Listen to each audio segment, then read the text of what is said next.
अंधेरे में जी रहे हो, इस अज्ञान रूपी अंधेरे से निकलो, अपना जीवन बचाओ। दर्शकों, इससे यह स्पष्ट होता है कि कृष्ण पक्ष जिन ज्ञानानंद या अन्य धर्म गुरुओं को परम ज्ञानी मानता है, उन्हें स्वयं ज्ञान नहीं है, तो वे जनता को क्या ज्ञान बताते होंगे, आप स्वयं समझ सकते हो। गीता जी जो है उसको वेद का निचोड़ माना जाता है और गीता का ज्ञान ही कृष्ण भगवान ने दिए हैं, तो हम कृष्ण भगवान को भगवान मानते हैं ना। पूर्ण भगवान वही है, कृष्ण भगवान है जिन्होंने गीता का ज्ञान दिया। एक और है, हमें वेद दिखाने की जरूरत नहीं है, ये सारी दुनिया जानती है कि केवल एक उंगली से गोवर्धन पर्वत को उठा लिया था, केवल एक उंगली से सारी दुनिया ने देखा लोगों को बचाने के लिए, तो हम क्यों ना कहें कृष्ण भगवान है।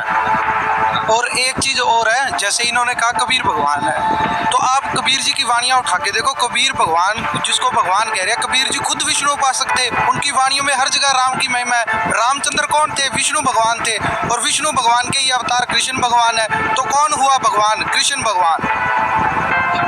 यहाँ पे 3-4 लोगों ने अपने कृष्ण को भगवान बनाने के लिए अपने बात रखी, अपने तथ्य रखे, जिसमें से इनका कहना था 2 श्रद्धालुओं का, कृष्ण उपासकों का, कृष्ण विचारकों का, कि भाई गीता का जो ज्ञान दिया है वो कृष्ण ने ही दिया है, तो हम क्यों ना माने कि कृष्ण भगवान हो। गीता में लिखा है कि हम ही आदि हैं, हम ही अंत है, सब कुछ हम ही है, गीता में ऐसा बोला गया है। दूसरे भाई साहब ने कहा, जो कृष्ण के पुजारी है, उन्होंने कहा कि भाई वेदों को पढ़ने की जरूरत ही नहीं है, गीता को पढ़ने एक उंगली पे हमारे कृष्ण जी ने गोवर्धन उठा लिया, तो हम तो भाई मानेंगे कि कृष्ण जी ही भगवान है। अब हम कबीर पक्ष की तरफ चलते हैं। कृष्ण जी गीता में खुद बोल रहे हैं कि आदि है, अनादि है, अनंत, सब कुछ वही है, तो कृष्ण तो बाकी अगर बोल रहे हैं गीता में तो भगवान ही हुए ना। फिर कैसे आप सिद्ध करेंगे इस बात? ये जो बातें हैं गीता जी अध्याय 15 श्लोक नंबर 1 से 4, उसमें ये बिल्कुल स्पष्ट दिया हुआ है कि ऊर्ध्व मूलम अधः शाखम अश्वत्थम प्राहु अवयम। ये संसार रूपी उल्टा वृक्ष है जिसका मूल ऊपर की तरफ है, 3 गुण रूपी शाखाएं नीचे की तरफ है। जो इस संसार रूपी उल्टे वृक्ष को वेद के तात्पर्य से जानता है वह पूर्ण ज्ञानी हो जाता है, और जिसको ये भी है पूर्ण ज्ञान जिसको मिल जाता है, जिसको ये पूर्ण संत मिल जाता है, उसके लिए गीता जी श्लोक नंबर 15 अध्याय नंबर 15 श्लोक नंबर 4, उसके अंदर ये स्पष्ट कर रहे हैं श्री कृष्ण जी कि इस ज्ञान को जानने के बाद साधक सिर्फ उस संसार में जाने की इच्छा रखता है जहां जाकर कभी संसार में लौटकर नहीं आता, और उसी आदि पुरुष नारायण के मैं शरण हूँ। ये लिखा है गीता जी अध्याय नंबर 15 श्लोक नंबर 4 में ये स्पष्ट, गीता जी प्रेस गोरखपुर से जो प्रकाशित होती है उसके अध्याय नंबर 4 में स्पष्ट ये कृष्ण जी बोल रहे हैं कि मैं भी उसी आदि पुरुष नारायण की शरण हूँ। एक मिनट भाई साहब, कृष्ण 1 मिनट आ रहा हूँ, आपके पास आ रहा हूँ। भाई साहब ने गीता के एक श्लोक का जिक्र किया, जैसा आप सुन रहे थे, उसमें उन्होंने कहा कि कृष्ण खुद स्वीकार कर रहे हैं कि वो उस आदि नारायण परमेश्वर की शरण में। क्या आपको पता है ऐसा गीता में लिखा है? नहीं, मैंने आज तक नहीं देखा, क्योंकि कारण क्या है कि वो भगवान ही कैसा जिसको सिद्ध करना पड़े। श्री कृष्ण जी स्वयं सिद्ध भगवान है, आदि अनंत से, शुरू से भगवान चले आ रहे हैं। कबीर जी को भगवान हम कैसे मान ले? इन्होंने एक श्लोक का रेफरेंस दिया है कि वहाँ पे लिखा हुआ है कि श्री कृष्ण जी खुद स्वीकार कर रहे हैं कि मैं खुद उस परमेश्वर की शरण में। क्या आपने देखा ऐसा? हमने तो गीता जी के जो श्लोक थे बचपन से ही पढ़े हुए थे, हमारे जो धार्मिक गुरु थे उन्होंने बताया है कि जो कृष्ण है ये ही पूर्ण परमात्मा है, और राधे राधे जाप से ही आप स्वर्ग को प्राप्त हो जाओगे। इससे ज़्यादा हमने कुछ नहीं पढ़ा है। चलो ठीक है, आ जाओ इधर आओ। दर्शकों, बात उलझ गया है, मामला उलझ गया है। कृष्ण कबीर पक्ष कह रहा है कि गीता में खुद लिखा है, श्री कृष्ण जी खुद उस परमात्मा की शरण में जाने को कह रहे हैं कि खुद शरण में। कृष्ण पक्ष मानने का कोई मैंने नहीं देखा है, और मैं नहीं मानता, मेरे को जरूरत भी नहीं है, क्योंकि श्री कृष्ण ही भगवान है।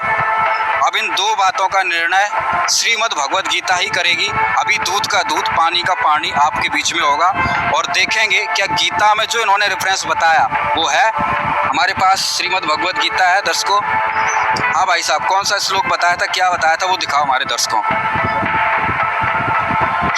दर्शकों, ये बहुत बड़ा एक प्रमाण है, एक इतिहास जो आप हजारों वर्षों से पढ़ते आ रहे हैं कि गीता का ज्ञान ही सब कुछ है, श्री कृष्ण ही सब कुछ है। और जो अभी इन्होंने दावा किया, जो संत रामपाल जी के भक्त हैं कि गीता में श्री कृष्ण जी खुद स्वीकार कर रहे हैं, तो अब देखते हैं कि इस प्रमाण को देखने के बाद कृष्ण के पुजारी क्या कहते हैं। दिखाइए भाई साहब, प्रमाण दिखाइए। हाँ जी, गीता है। यह पुस्तक श्रीमद् भगवद गीता है, पदछेद साधारण भाषा टीका सहित है और ये जय दयाल गोविंदका जी है। ये गीता प्रेस गोरखपुर से प्रकाशित होती है। तो हमारे जो दर्शक है वो कहीं से भी इस पुस्तक को खरीद के इस प्रमाण को मिला सकते हैं। वो ऐसा ना समझे कि इनकी पुस्तक खुद की बनाई हुई है। अब हम आपको इसके अंदर लेके चलेंगे अध्याय नंबर 15 श्लोक नंबर 4 के अंदर। अगर ऐसा प्रमाण दर्शकों गीता में मिल जाता है तो एक तरीके से तहलका मच जाएगा कि हजारों वर्षों से गीता चली आ रही है और गीता में अगर ऐसा लिखा है कि कृष्ण से भी बड़ा कोई भगवान है और कृष्ण भी उस भगवान की शरण में है, तो फिर ये तो एक मिनट। अब कृपया ये देखिए, ये अध्याय नंबर 15 है और इसमें श्री भगवान उवाच, श्री कृष्ण जी स्वयं इस श्लोक को बोल रहे हैं, वही इस ज्ञान को दे रहे हैं। तो ये अध्याय नंबर 15, इसमें ये श्लोक नंबर 1 है और श्लोक नंबर 2, श्लोक नंबर 3 और अब इस पे आ जाते हैं, ये आ जाता है आपका श्लोक नंबर 4। ये चौथा श्लोक भी श्री भगवान श्री कृष्ण जी ही स्वयं बोल रहे हैं। तो इसके अंदर आप देखिए, उसके पश्चात जब हमें पूर्ण परमात्मा का ज्ञान, पूर्ण संत हमें प्राप्त हो जाता है, उसके पश्चात उस परम पद रूप परमेश्वर को भली भांति खोजना चाहिए जिसमें गए हुए पुरुष फिर लौटकर संसार में नहीं आते और जिस परमेश्वर से पुरातन संसार की वृक्ष की प्रवृत्ति विस्तार को प्राप्त हुई है, उसी आदि पुरुष नारायण के मैं शरण हूँ। दर्शकों, यही बात गीता अध्याय 18 के श्लोक 64 में श्री कृष्ण जी यानी गीता बोलने वाला कह रहा है कि वो परमात्मा मेरा इष्ट देव है। लेकिन गीता अनुवादकों ने यहाँ इष्ट का अर्थ प्रिय कर दिया और वहीं गीता अध्याय 18 के श्लोक 70 में इष्ट का अर्थ पूजित किया है। इससे स्पष्ट हो जाता है कि गीता अध्याय 18 के श्लोक 64 में गीता ज्ञानदाता स्वीकार कर रहा है कि वो परमात्मा मेरा भी पूज्य देव है। इन निर्णायक श्लोकों से सिद्ध होता है कि गीता अध्याय 15 श्लोक 4 में भी श्री कृष्ण जी स्वीकार करते हैं कि मेरा इष्ट देव वही है जो गीता अध्याय 18 श्लोक 62 में अर्जुन को कहा है कि उसकी शरण में जा, और आगे गीता अध्याय 18 श्लोक 66 में पुनः अर्जुन को उस परमेश्वर की शरण में जाने को कहता है। इससे ये पूर्णतः सिद्ध हो जाता है कि वो परमात्मा गीता बोलने वाले का यानी कि श्री कृष्ण जी का इष्ट देव है। इसलिए श्री कृष्ण जी गीता अध्याय 15 श्लोक 4 में कहते हैं, उसी आदि नारायण की मैं शरण में हूँ। ओह, ये तो अद्भुत है, अद्भुत है। कृष्ण के पुजारियों, जरा इस प्रमाण को पढ़िए, एक बार देखिए। यहाँ पे खुद आपके श्री कृष्ण जी कह रहे हैं मैं शरण में हूँ। ये क्या आपने इससे पहले पढ़ा था? क्या आपने इससे पहले पढ़ा था? नहीं, मैंने इसको नहीं पढ़ा। चलो कोई बात नहीं, आप भी देखिए। आप कह रहे थे कृष्ण आदि अनादि सब कुछ है, यहाँ पे श्री कृष्ण जी खुद कह रहे हैं कि मैं उस आदि पुरुष नारायण के शरण में। क्या आपने ऐसा कभी पढ़ा था? नहीं, आप पहले इस बात को स्वीकार करिए, पढ़ा था? ये नहीं पढ़ा। चलो दर्शकों, यहाँ पे हुआ दूध का दूध, पानी का पानी।